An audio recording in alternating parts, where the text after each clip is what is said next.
Nandito po ako ngayon para patunayan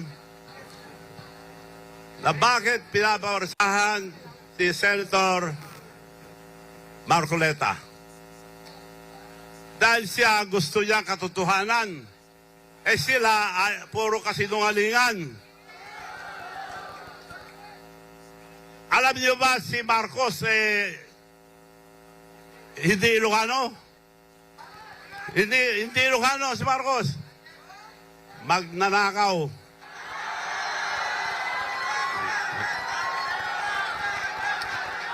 At pwede kong sabihin yan, may ebidensya ko, kung gusto nyo makita, may bagong atraksyon sa probinsya niya.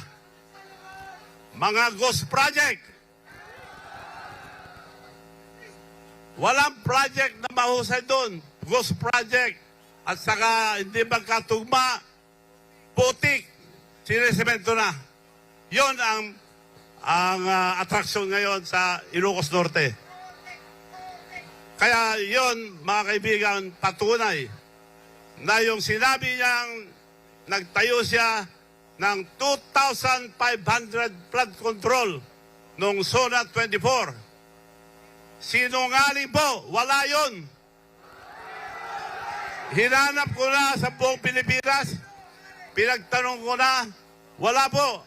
Nakakita ko kukunti sa Ilocos Norte, na distrito ni Sandro Marcos. Karamihan po, yung sabi ni Presidente BBM na guni-guni. Siya nagsabi guni-guni. Pero yung guni-guni nasa Ilocos Norte. Yun ang bagong atraksyon ngayon doon kung gusto nyo mamasyal. So mga kaibigan, kaya tayo pinaparusahan. Ngayon nakakita ang sila na nagdakaw, sila pa nagbibintang. Pambihirang tao yan. Ewan ko kung tao yun, walang konsensya. Yung 25 na pondo, GAA 25, ang pondo ng PhilHealth, wala. Kinuha nila bago maggawa ng GAA. Noong 25, kinuha ang pondo ang PhilHealth. Pinabalik.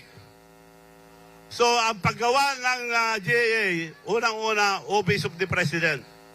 Tawagin lahat yung mga departamento, tatanong niya, anong programa nyo, bibigyan. Humingi ng PhilHealth ng ibalik ang 80 million nila.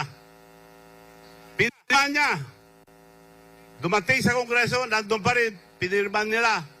Dumating sa Senado, nandun pa rin, pinirman nila. Sa BICAM, marami sinaksak, nandun pa rin yung 80 million. Pagdating sa opisina niya, pinirman niya ulit, wala na.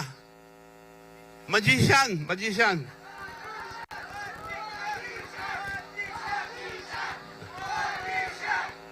So, mga kaibigan, maski kulong ako, ilang demanda na sinasabi sa akin, wala naman totoo. Kinasuhan ako ng, plunder, wala naman. Para lang ilagay yung plunder. Pag ginalaw nila, walang laman. So, kung sino man ang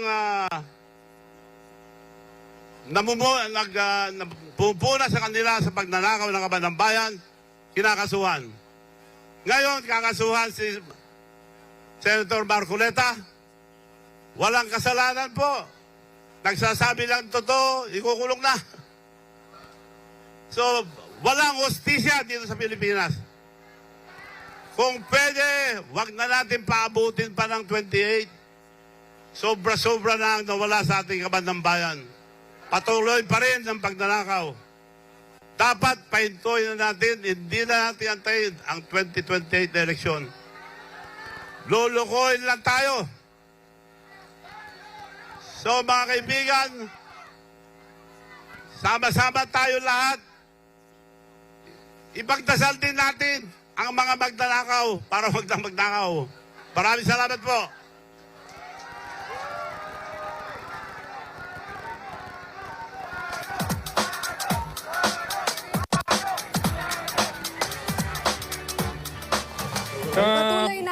na tinututukan, kapatid Daniel. Yes po, ang sitwasyon sa iba't ibang lugar kung saan isinasagawa ang mapayapang pagtitipon ng ating mga kababayan. Yes. Tama po, Kaniel. Kaya nga, napanood po natin. yung mga napanood natin, no, mula pa kaninang umaga, yan dapat makita ng ating mga kababayan